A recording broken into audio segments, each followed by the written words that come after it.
Hi, my name is Kevin Walker, and welcome to the DMA Virtual Open House.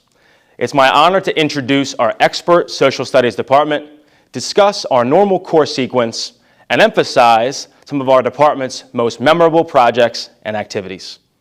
With over 52 years of experience, the social studies department here at DMA offers a wide variety of clubs and courses to enrich your experience here at the Academy. From debate club to dual enrollment, we offer all kinds of opportunities for your cadet.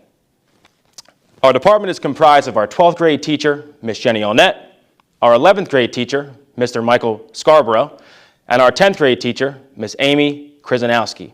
And I, Kevin Walker, am the 9th grade civics teacher here at DMA.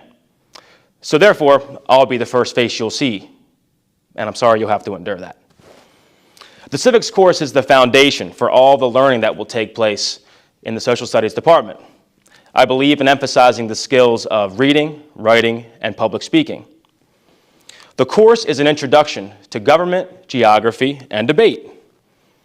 And the debate league is kind of this no-holds-barred, back-alley fight. Just kidding. It's a chance for the students to find their voice on controversial issues and to take a stand, whether they believe in that stand or not. Winning the league immortalizes you and your team on the paddle of glory and your picture in the Hall of Fame. Hope you enjoyed your time at the DMA Open House. Take care.